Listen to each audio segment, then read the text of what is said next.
Interesting ಅನಿಸ್ತಿದೆ. ಇವಾಗ ಯಾರೋ ಒಬ್ರು ಒಂದು ವಾರಕ್ಕೆ ಊರಿಗೆ ಹೋದ್ರು, ಎಸ್, ಅಂತ ಗಿಡಗಳು ಕೂಡ ನಮ್ಮಲ್ಲಿ ನಾವು ಅದರದ್ದು ಪ್ರಾಕ್ಟಿಕಲ್ ಆಗಿ ಅದರ ಲಿಸ್ಟು ಕೊಡಬಹುದು. Very interesting. ಆದರೆ ಇಲ್ಲ ನಾವು ಗಿಡ ಈಗ ಹೆಂಗೆ ಮಾಡಬೇಕು, ನಾಯಿಯನ್ನು ಸಾಕಲಿಕ್ಕೆ ಇಂಟ್ರೆಸ್ಟ್ ಇದೆ, ಒಂದು ಬೇರೆ ಪ್ರಾಣಿ ಬೇರೆ ಬೇರೆ ತಂದು ಸಾಕ್ಲಿಕ್ಕೆ ಇಂಟ್ರೆಸ್ಟ್ ಇದೆ, ಗಿಡ ಯಾಕೆ ಸಾಕಬಾರದು? ಇದಕ್ಕೆ ತಾವು ಏನಂತೀರಾ ಮೇಡಮ್? ಗಿಡ ಯಾಕೆ ಸಾಕಬಾರದು?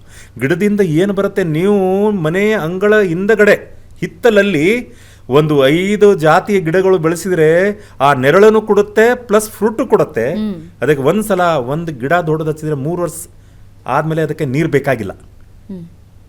ಫ್ರೂಟ್ ವೆರೈಟೀಸ್, ಕೆಲವೊಂದು ಅವಿನು ವೆರೈಟೀಸ್ ನೋಡಿ, ಲಾಲ್ಬಾಗಲ್ಲಿ ರೋಡಲ್ಲಿ ಅವಿನು trees, colour pink, purple, white colours.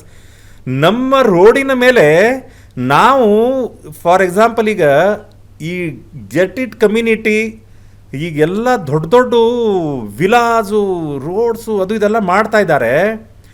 ಆ ರೋಡಿಗೆ ನಾವು ಅವಿನು ಟ್ರೀಸ್ ಹಾಕಿಬಿಟ್ರೆ ಕಣ್ಣಿಗೆ ಏನು ತಂಪು ಸಿಗುತ್ತೆ ಅಂದರೆ, ಆ ನೇಚರ್ ಇರುವಂಥ ಮನಸ್ಸಿನವರು ಎಲ್ಲರೂ ಅದಕ್ಕೆ ಒಂದು ಒಳ್ಳೆ, ಅವರಿಗೆ ನೇಚರ್ ಅಂದರೆ ತುಂಬ ಅವರಿಗೆ ನೆಮ್ಮದಿ ಸಿಗೋದು.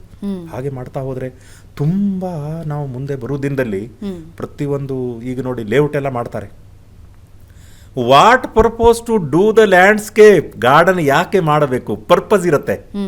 ಪರ್ಪಸ್ ಏನಿರುತ್ತೆ ಅಂದರೆ, ಬರೋ ದಿನದಲ್ಲಿ ನಮ್ಮದು ಈ ಲೇಔಟ್ ಚೆನ್ನಾಗಿ ಕಾಣಬೇಕು, ಈ ಗಿಡ ಹಚ್ಚಿರಿಂದ ಬೇರೆದವ್ರು ಬಂದು ವಾವ್ ಇದು ಏನಪ್ಪಾ ನಮ್ಮ ಇದರಲ್ಲಿ ತುಂಬ ಒಳ್ಳೆ ಅಪಾರ್ಚುನಿಟಿ ಇದೆಯಲ್ಲ, ಇಲ್ಲೇ ನಾವು ವಿಲಾ ತಗೋಬಹುದಲ್ಲ. ನಾವು ಸರ್ವಿಸ್ ಮಾಡಿದ ಮೇಲೆ ಒಂದು ವಿಲಾ ತಗೋತೀವಿ, ಯಾವುದೋ ಒಂದು ಬಂಜರ್ ಭೂಮಿಯಲ್ಲಿ ವಿಲಾ ತಗೊಳ್ಳೋದಲ್ಲ, ಸರ್ಚ್ ಮಾಡ್ತೀವಿ. ಆ ಟೆಕ್ನಾಲಜಿ ಎಷ್ಟೋ ವರ್ಷದಿಂದ ಇದೆ, ಈಗೆಲ್ಲ ಕಡೆ ಬರ್ತಾ ಇದೆ. ನಮ್ದಂದ್ರೆ ಗಿಡ ಬೆಳೆಸಬೇಕು, ಟೆಕ್ನಿಕಲಿ ಬೆಳೆಸಬೇಕು, ಮಾಹಿತಿಯನ್ನು ತಗೋಬೇಕು. ಮಾಹಿತಿ ತಗೊಂಡು ಅದು ಕ್ವಶನ್ ಆನ್ಸರನ್ನು ಡಿಪಾರ್ಟ್ಮೆಂಟಿಗೆ ಕೂಡ ಅಲ್ಲಿ ಹೋಗಿ ಕೇಳಬೇಕು.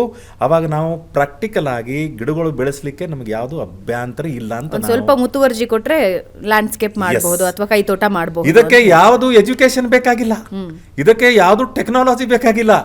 ಗಾರ್ಡನ್ ಅನ್ನ ನಾವು ನಮ್ಮ ಅಂಗಳದಲ್ಲಿ ಬೇರೆ ಇದು ವೆಬ್ಸೈಟ್ ಅಲ್ಲೆಲ್ಲ ನೋಡ್ತೀವಿ, ಅದನ್ನ ನೋಡಿ ಹಿಂಗ ಕಾಪಿ ಪೇಸ್ಟ್ಕ್ಕಿಂತ ಪ್ರಾಯೋಗಿಕವಾಗಿ ನಾವು ಬೆಳೆಸಿದ್ರೆ ಅದರ ಖುಷಿನೇ ಬೇರೆ.